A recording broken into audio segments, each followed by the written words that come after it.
Good afternoon. This is Jeremy Murphy. I'm the creator of the Positivity Patrol from Lincoln, Nebraska. I'm a life coach, running coach, blogger, interested in improving the core values and important things that we use as life skills to get through life, to improve our lives, to affect others' lives, and to learn to serve others to a greater capacity.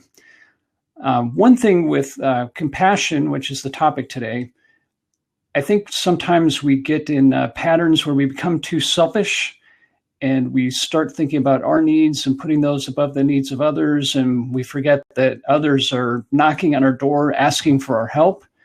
And they're asking for our help. Some of them are suffering very much. And I'll use an example of a blab that was going on the hour before this. There was a blab, they were auctioning off earthquake, what were they auctioning off? Artwork to help pay for 86 homes in earthquake-stricken Nepal. And there was a very serious earthquake in Nepal. I don't remember if it was a year ago or several months ago. It seems like it was within the past year. Many people were killed, homes were destroyed, people were displaced, and the needs of people in that region and around the world persist. And so I think it's great to see people on Blab showing compassion and caring attitude to really take their talents and be able to use them in such a way to bring immediate care and assistance to people that are in great need. One of the people hosting this Blab, auctioning off the artwork, just painted a picture of the Himalayas last night and was explaining it to people and showing the different aspects of it. And people were bidding on it on Blab, which I think is amazing. It opens a whole new world for charities and for charitable giving. And I would say that generosity is a very important part of compassion. It's not the entire, it's not the entirety of compassion itself, but it's an important aspect of it that we need to keep in mind.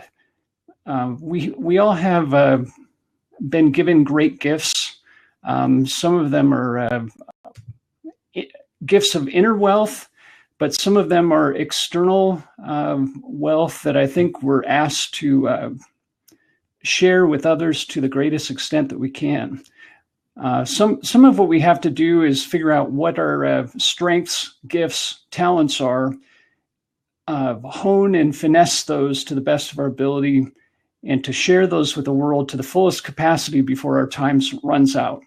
And I would really emphasize that none of us know how much time we have, and that's why it's important for us to be caring and compassionate now, before it's too late.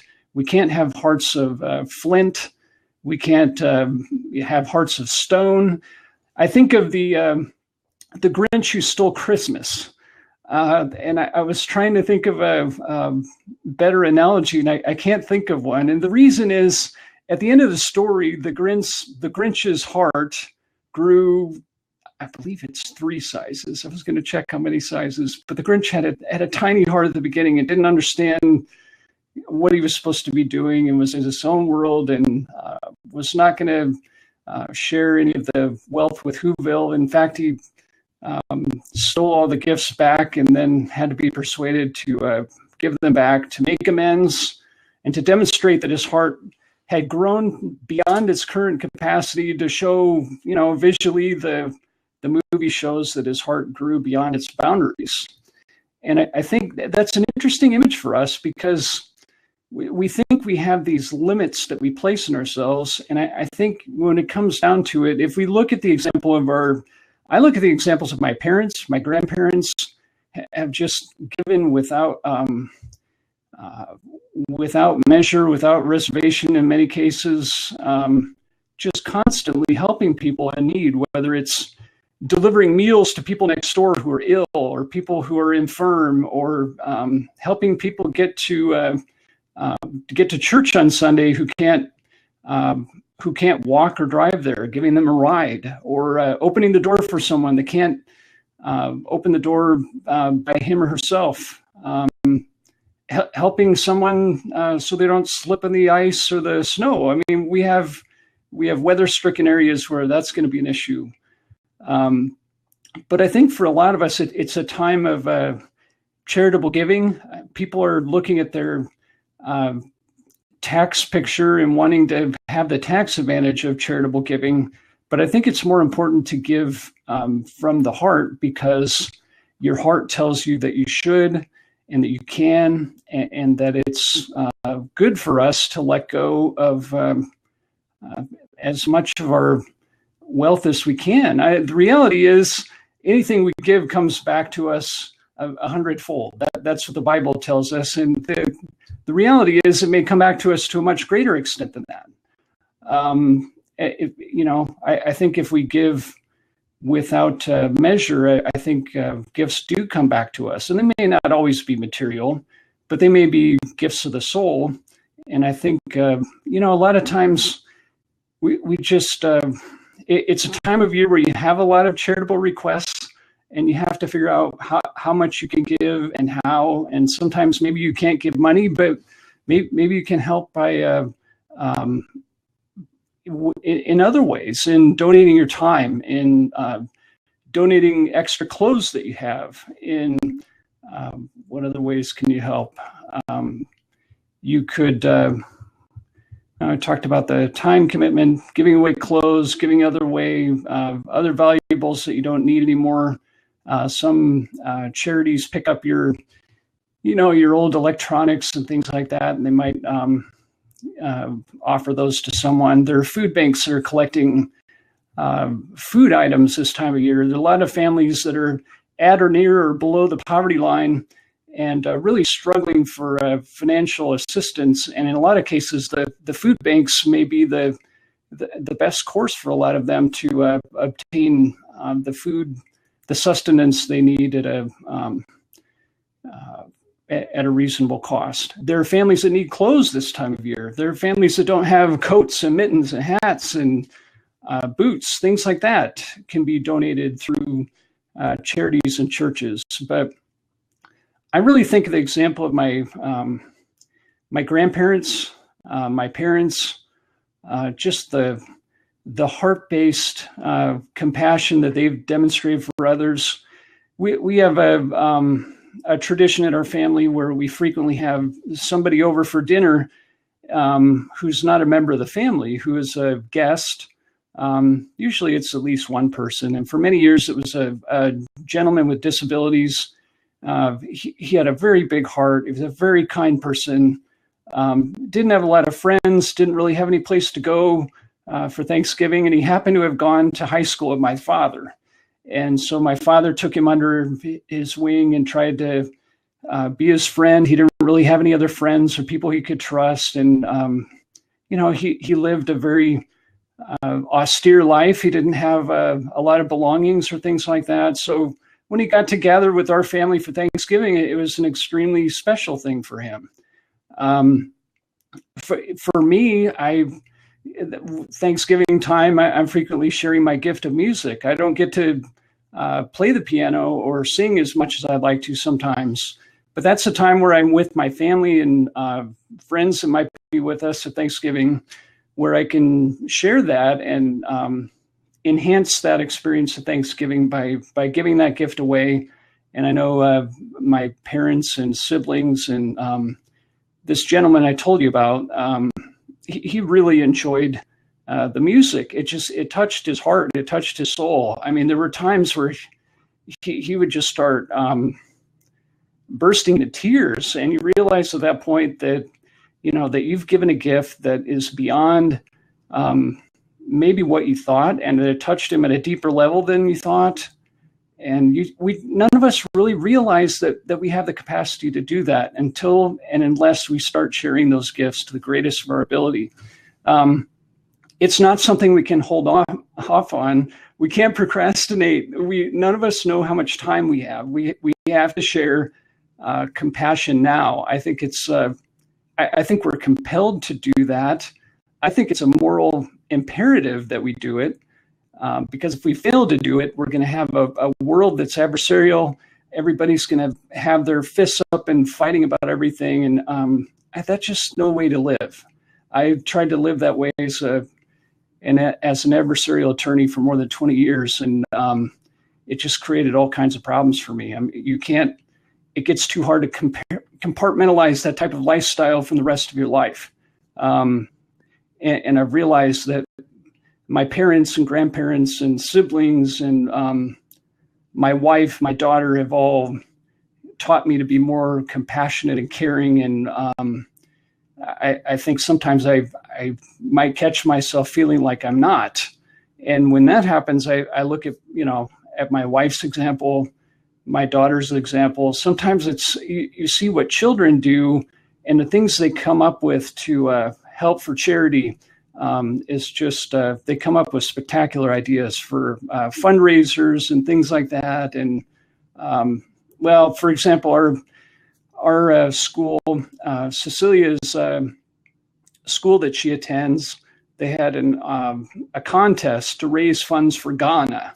And the class that raised the most funds would have a goat in their classroom for the week. And so it got very competitive. The kids were aggressively raising funds and doing pretty well. And, the parents we were trying to make sure that each class was in position to win. And somehow our daughter's class was successful in winning that against the whole school. And so the kids had the great benefit of being able to, to fundraise for a foreign country in a different continent, to learn a lot about Ghana that they didn't know. I think what's going on in Africa is very serious with poverty. I paid a lot of attention to what's happening in southern Sudan in particular, just the horrific civil war that's occurring there, all the poverty, religious persecution, things of that nature. We've got to pay attention to what happens in other parts of the world too, not just in our backyard. But it was very, very valuable to the children to have a connection to a foreign country. And in that case, it was Ghana. And, they had the benefit of winning the contest, of having the goat in their classroom. And, the local newspaper was so excited about it. They wrote it up in the paper in a picture. And I don't know, our daughter lost a tooth the same day. So somehow that ended up in the newspaper story. I'm not sure that was really newsworthy, but I think it was more newsworthy. The kids, the united way that they worked together to try to raise a lot of funds for Ghana that Ghana wouldn't have otherwise received. I think it was just incredible to see what they did.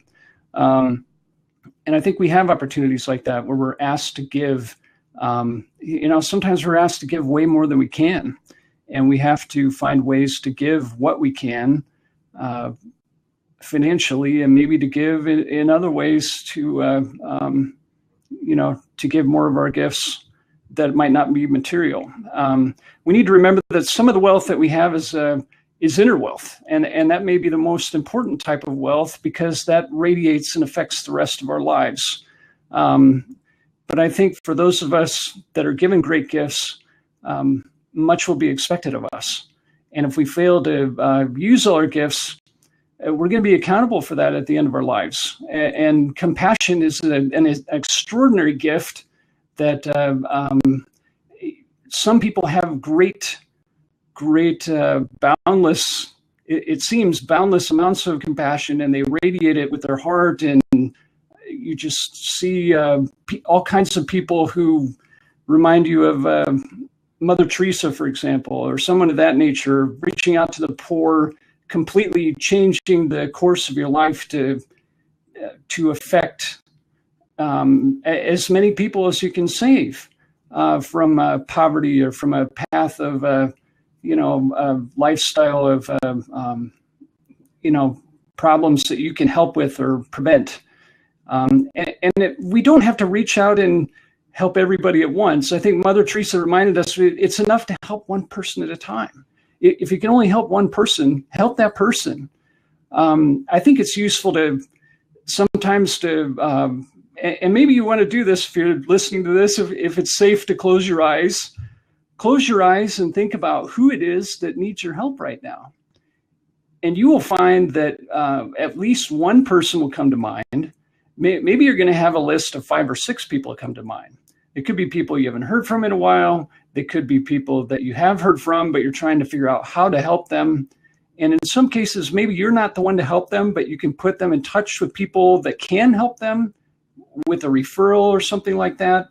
As an attorney, I commonly get calls from people that need help from charities or social services. And so I do the best I can to refer them to people that can help them with their type of problem or issue or challenge. I try to help them to the best of my ability, but I recognize that I have limits. And we all have to figure out what we can do, what we're qualified to do. And in some cases, if someone else is the perfect entity or person to help with something, I think we have a duty to refer those people to get them help right away. Because some situations, let's face it, some situations in our lives are emergencies, and they have to be dealt with immediately. And they require us to be open and not close-hearted. They require us to rise above ourselves, to think outside of our own interests, to really put other people's interests above ourselves. I'm reading Bob Burg's book right now, The Go-Giver. I haven't finished it, but I'm just amazed at the selfishness of the main character going through this. And I'm thinking, you really start wondering, how selfish am I? And I think if you get to true sense of compassion, of heart-based compassion, you're really looking at a selfless lifestyle. In some cases, maybe a more simple lifestyle than you perhaps intended. But I think it's best to give away what we can now and not have to leave all that for the end of our lives. The problem is we run out of time. So if we give more now and we make a concerted effort to do that every day, then we won't be placed in a situation where we're at the end of our lives. We want to make a compassionate switch to make amends for mistakes we may have made, or stepping on people that we didn't need to on the way to success, cutting corners to try to get success the wrong way. They're just all kinds of, I want to live a life of no regrets. And that's why I think heart-based compassion is so important. I do think it's important for people in the workplace also, for entrepreneurs, for business owners, to have a heart-based sense of compassion, to care for others, to deal with them in a loving, caring manner. And sometimes it just means, sometimes it might just need someone to listen. They don't necessarily always want advice. Sometimes the people that are calling on our help, sometimes they just want someone to listen. And I find that a lot of people have no one else they feel will listen to them like I might.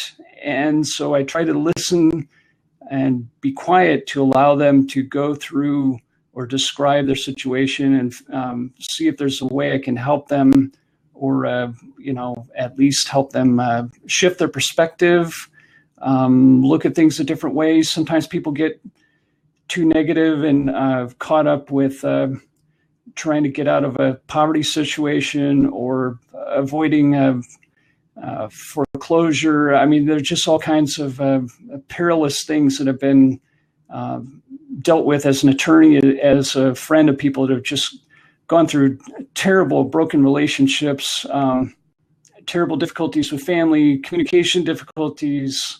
And I think a lot of that can be resolved by teaching people that, look, you have a heart. You have a heart, not making a very good heart shape. But we all have a heart. We need to use that and to fill it with love and to radiate that to the rest of the world.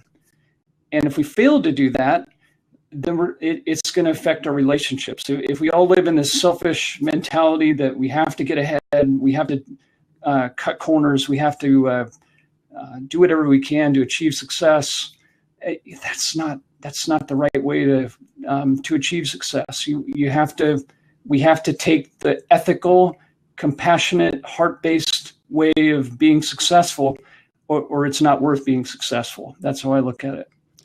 So I would encourage those of you who are entrepreneurs to really think about that and reflect about that. Am I really helping people who need help? Am I rejecting too many people that may ask for my help and not listening to them? How can I help people more?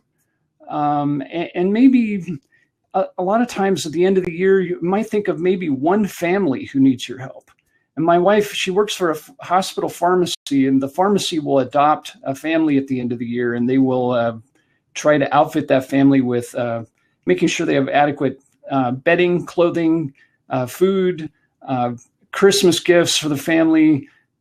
In some cases, there are shelter issues. We have a lot of refugees in Lincoln.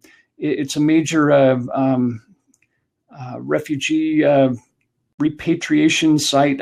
That's probably the wrong word for it, but a lot of refugees end up here for whatever reason. There's a lot of work for a lot of them, and so there are a lot of charities dealing with that. With how do you help people with housing needs, clothing needs, food needs, finding work, learning English in some cases. And in a lot of cases, just needing someone to listen and help, and they're trying to make a decision where they should live, or whether they should rent a house or buy a house. There are just all kinds of decisions where sometimes they just want someone that's been through these kind of things before and might be able to guide them one way or another. And sometimes it takes someone that has been through those type of decisions and to be able to make that happen for them.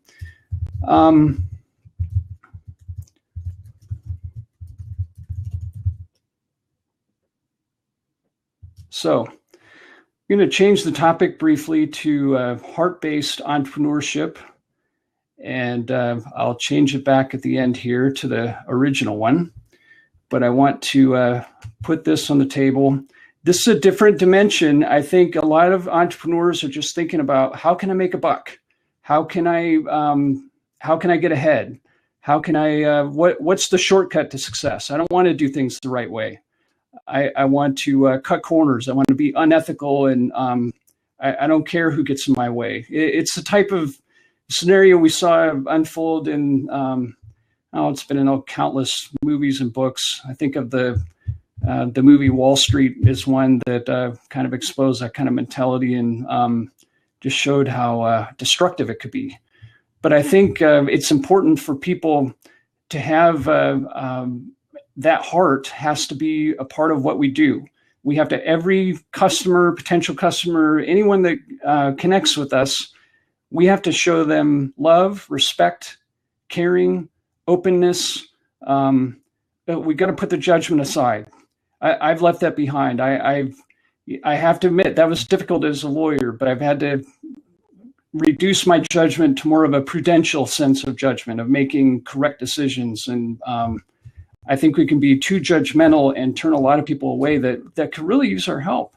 And if we're not if we're not allowing that to interfere, I think we could help more people at a deeper level. So I think in some cases we have to figure out how many people can I help and how, and can I leverage some of the ways that I help them to help maybe several of them at once. I think there are situations where, maybe people are learning life skills and things like that, and they need someone to conduct a class and maybe teach them how to, how to find a decent career, or adequate food or clothing for the family, or to switch careers. So a lot of people, we're finding a lot of people are having to change careers, but they don't know how to do that. And in order to help redirect people like that, we have to be able to really have some heart-based compassion for their situation. A lot of it comes down to empathy. And empathy is difficult for me. I think it's difficult for anyone that's survived law school to show that sometimes, because law school just changes your mindset in dramatic ways. And sometimes you don't realize that until 20 years later. You say, wow, what happened to what happened to my brain? Why did I allow the legal education to affect me that deeply? And some of that is necessary in order to be able to be functional in the courtroom. But I think there's nothing saying that lawyers can't be compassionate and caring. I think we have to have a sense of heart and compassion. Empathy, I think, is something that can be taught. It's something that I've been asking people that are empathetic. How can you teach me to be more empathetic and less judgmental? And I think that weighs into what compassion is and what it means. But I think for entrepreneurs to be successful, I think they really have to have a sense of heart-based, heart-centered entrepreneurship. If we fail to do that, we're going to lose customers. We're going to have people walk away from us and we won't know why. And then we'll realize, well, perhaps it was a lack of empathy, a lack of compassion and caring. If we don't care for the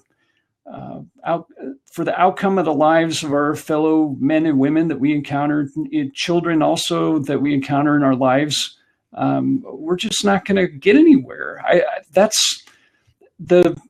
I think the key thing that we're asked to do here on earth is to help others, to serve others to the greatest of our ability. And I think if we do that and maximize that and optimize it, by helping others, I think that helps us be successful because we're using more of our gifts, talents, and abilities.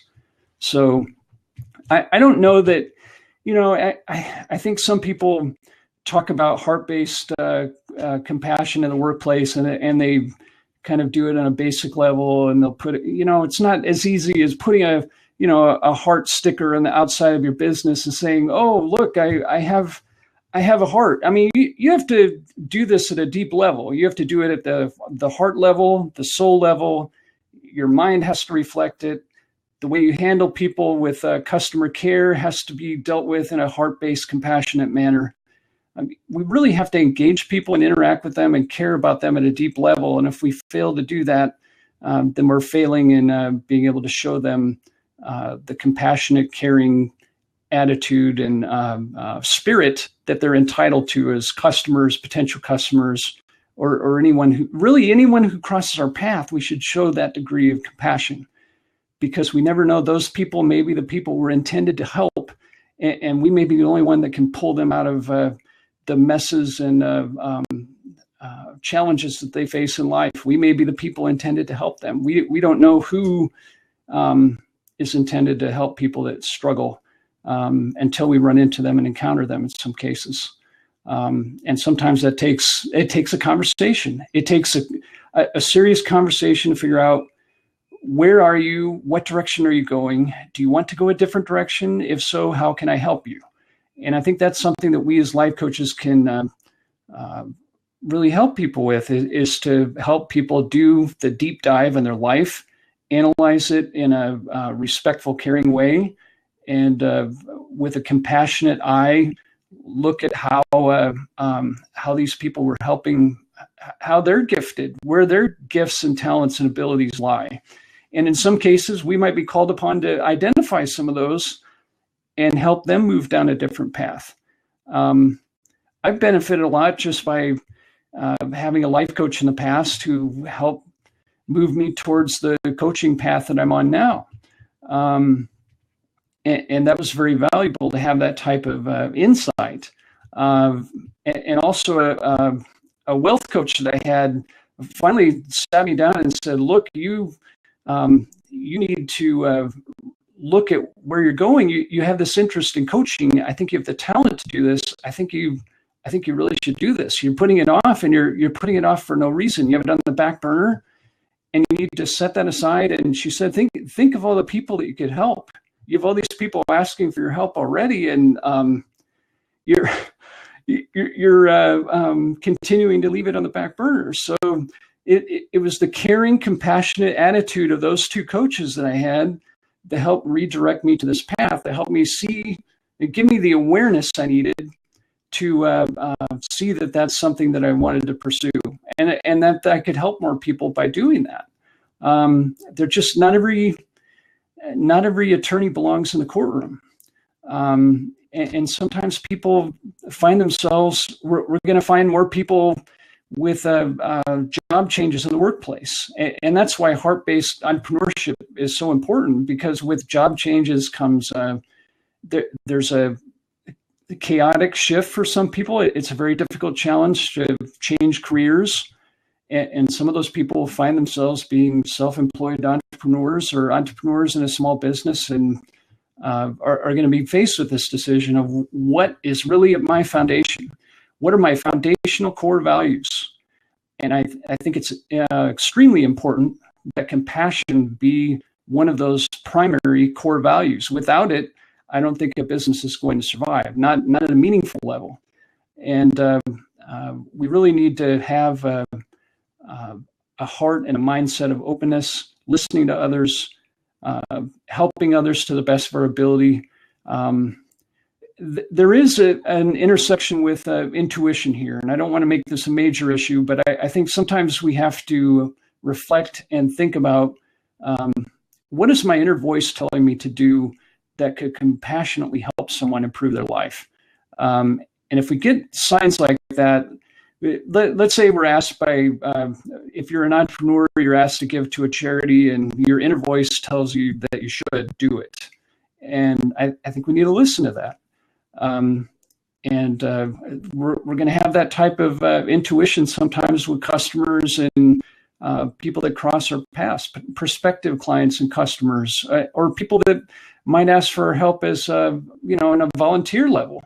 And if we have that kind of heart-based entrepreneurial spirit, it will radiate and help those people change their lives in a beneficial way. If we fail to demonstrate that, we're going to miss out on the opportunity to help maybe hundreds or thousands of people. We all have different lifespans. We don't know how many people we're going to get the opportunity to help. I'd love to help thousands of people or more, but I want to help a lot of them at a deep level. And so there's a struggle between how much can you help someone at a heart-based entrepreneurial level, including a compassionate spirit. How many of them can you help at a deep level without diminishing the quality of your service? And I think that's something all of us have to struggle with sometimes, to figure out how many people we can help, but really look at making sure the people need the help the most, that we can help them at a deep level, and that we allocate our time and resources to be able to do that. And a lot of that involves professional development. It involves education. We have to be lifelong learners to be successful heart-based entrepreneurs. You can't just say I'm compassionate and then demonstrate that you're not in other ways. You have to really you really have to adopt that mindset at a deep level and let it reflect. And it will, if we do that, if we reflect our compassionate spirit at a deep level, it'll radiate with our hearts, our minds, and our souls.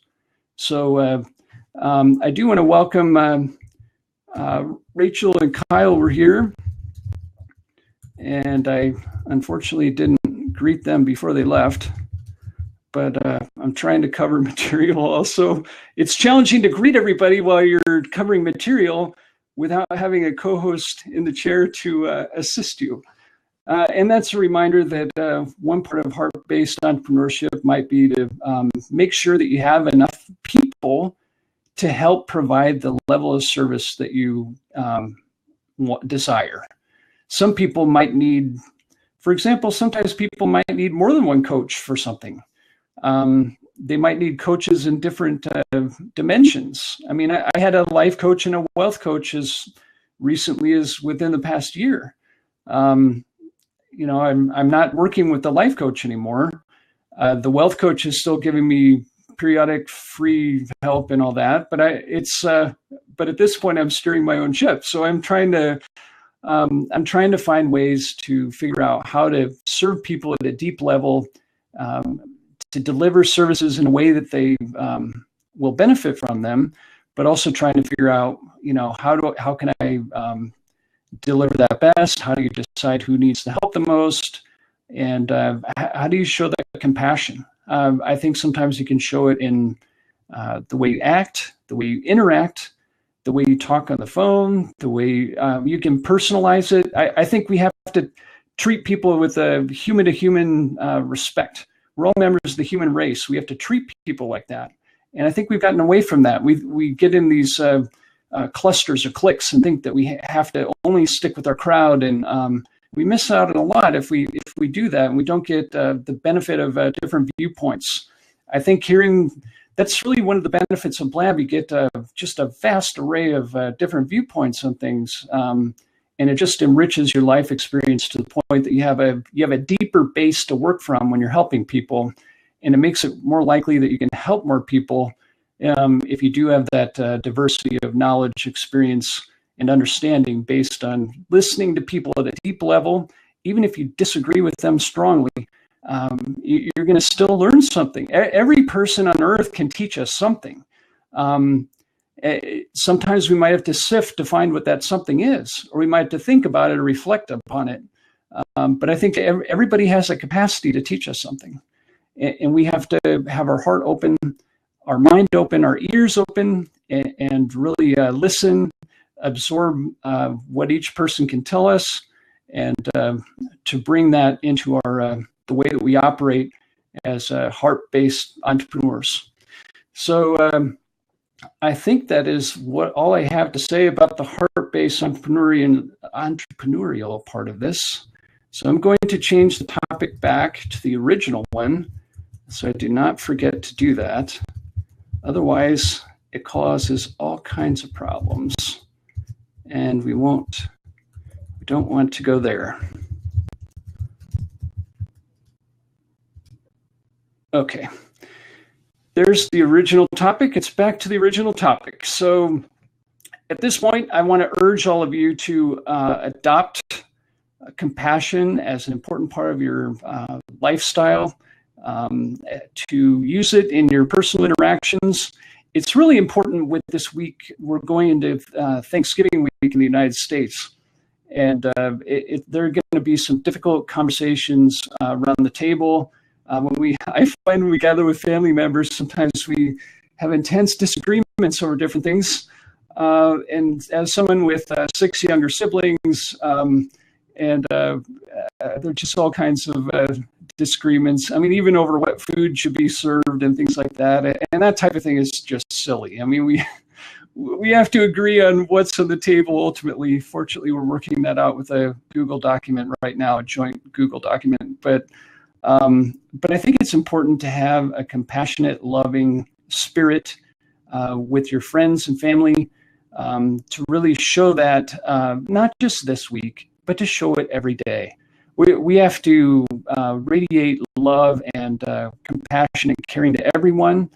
And if we fail to do that, we miss out. We're going to run out of time eventually. And if we don't show that love and compassion now, at some point it's going to be too late. And I don't want any of us to have regrets on that. I think, one of the most important things that I've learned in life is to live every day like it's your last. And I think I'm not saying that to be morbid. I'm saying that to give us the focus that we need to achieve the things that we're here to do, and to achieve them in powerful transformational ways, so that we're not leaving unfinished work for other people to finish that we were intended to finish. And I think if we have that kind of singular focus and have compassion in our hearts, and love and caring, and part of it might be mercy too. I mean, sometimes we err and say something we regret, and we have to ask others for forgiveness. We have to forgive them. That enters into compassion also. I do want to welcome Kevin. Thanks for joining us. Just talking about compassion and having a compassionate heart, and how we can do that in deeper ways. I think it's important to have that as one of the core values that we operate from. I'm trying to go through core values with my work as the creator of the Positivity Patrol, and identify core values that I think all of us need to work on, myself included, and really to kind of bring those back to restore some of the, I think sometimes we become unaware of what's important in life, what should be at our core. Sometimes we get in these selfish patterns of pursuing our own interests, forgetting the interests of others, and forgetting that we're here to help others. We're here to help others in powerful, transformational ways. And if we fail to do that, we failed in our mission, and we're going to be accountable for that. So let's keep our focus on compassion, to fill our hearts with compassion and love, and to give everyone the best possible open understanding of what they're saying, to hear them out, to listen to the best of our ability, to not judge them, to not prejudge them. Sometimes I think we all find ourselves in patterns where we're prejudging people before we meet them, or we don't give them a chance to even explain themselves. Sometimes we're cutting them off and interrupting them. And, as a lawyer, I was trained to interrupt. And it's a tactic that you have to do in the courtroom in order to be able to win. You have to be able to cut off the other side, cut off their argument, object to things that are objectionable. But for crying out loud, we can't do that at the dinner table. I've had to unlearn how to do that. If I don't, my wife will call me on it. My family will call me on it. My daughter will call me on it. And so I have to press the pause button internally and not overreact to what someone's saying, to hear them out, to listen. And just, I find if we do that, if we step back and we press that pause button, then we're acting. We're not reacting, we're acting. And we're acting on a better understanding of where we are and what we're hearing. And we can, I think that takes communications to a whole different level. If we're listening at that level, where we're listening at a deep level, and we're not interrupting people, and we're truly listening to them, and we're not, just thinking about what we're going to say next. I think so many conversations we get in a pattern where we're not listening to people, we're trying to think of what to say next. And if you're going to have a compassionate, open, loving heart, soul, spirit, and mind, we've got to be able to just listen and think of what to say next after they're done. That's I know that's challenging. That's contrarian, but well, that's me. I am a contrarian coach, and people that are looking for a contrarian coach and person to help them, they're going to blend with me, and people that are not, they're maybe not going to blend with me, and that's fine. We have all different kinds of people. But if people are looking for a compassionate, loving, caring person who's an excellent listener and who will hear them out and who is ready to be filled with knowledge, I'm trying to learn something every day.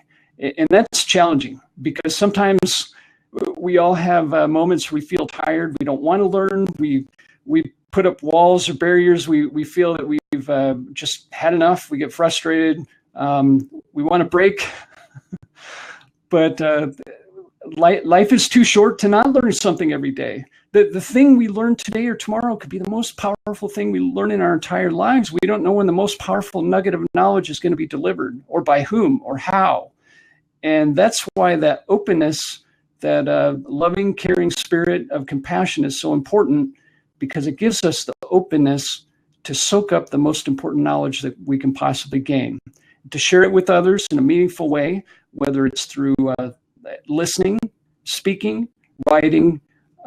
Some people are publishing books, blog posts, sharing with others as teachers. Education is extremely important. And I keep emphasizing that. My mom's a teacher, my sister's a teacher, my brother-in-law's a teacher. And that's just something that we need to keep in mind. We all have our great gifts. We can share them in great ways. But in order to do that, we've got to dig deep, find that compassionate, loving spirit inside, fill it with kindness, show others our love and compassion through random acts of kindness, not caring whether they find out whether we help them or not. And I think we're called to give to give boundlessly without expecting anything in return. Now, I was really challenged when I first heard this concept of not expecting anything in return, because it cuts against the normal American way of charitable giving. If you give a charitable gift, you expect a tax benefit for it. But I realized that giving at a deeper level doesn't really care whether you get a tax benefit or not. Sometimes maybe it's good to be an anonymous donor. Maybe it's good to adopt a family for the Christmas time and to provide them with food, clothing, bedding, shelter, housing, assistance, whatever way you can help without them necessarily finding out who you are. And that's why it's valuable to think about ways that you can do that. It's as simple as you're in line for a coffee at a Starbucks or Dunkin' Donuts, wherever you prefer to get your coffee, and there's the pay for the person behind you type of phenomenon. And then the person behind you gets up to the window and they're ready to pay, and they realize that, oh, you paid, so I'm going to pay for the person behind me. And if you have things like that happen, it just creates all kinds of situations where random acts of kindness trigger other random acts of kindness. It's contagious. And it doesn't have to be, I think it's important that we not necessarily expect anything in return.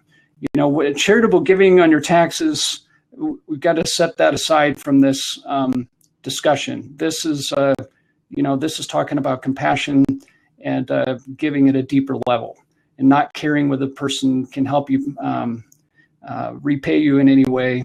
I don't even, and in some cases that means a person may not even thank you.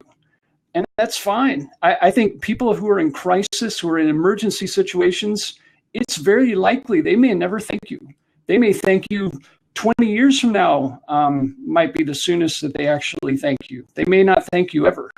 But that doesn't matter, because the fact is, if you helped improve their lives in a meaningful way, that's the most important thing. That, if they thank you, great. It feels good to be thanked. But I don't think we should create an expectation that it's a quid pro quo, that we give something and we have to have something back. I think we have to detach ourselves from that type of expectation. I think if we do detach ourselves from that expectation, then we reach a point where we're giving abundantly. We're giving all of ourselves. We're giving everything that we have. We're giving everything in every way that we can. We're not holding back. And if we start giving at this boundless, abundant level, we find that our life is filled with abundance.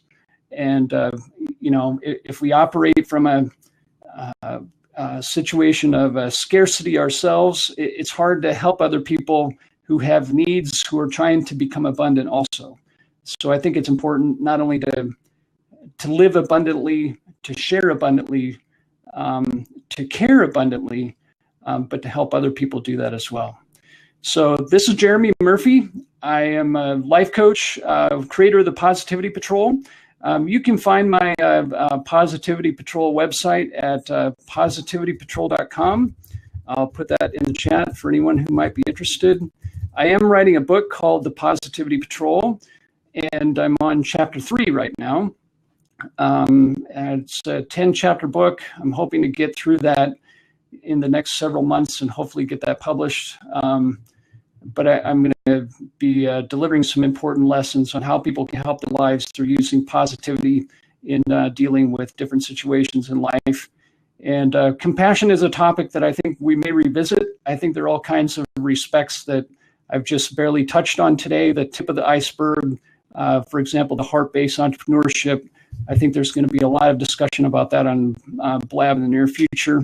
I just wanted to change the topic to that briefly to bring that to your attention, because I think it's important that we as business owners, as entrepreneurs, that we really step back and reflect on that, make that a deep part of our daily lives. I think if we do that, we can have a powerful effect on the world and help others live more abundantly by giving boundlessly of ourselves and giving everything we've got. I think that's what we're called to do. We're called to figure out what our gifts, talents, and abilities are, to give boundlessly and abundantly, to improve the lives of others. And if we do that, we're going to find that we've been successful. And I wish all of you a wonderful Saturday and wonderful weekend. And that's all. This is Jeremy Murphy signing off from Lincoln, Nebraska. Thanks, everybody. Bye.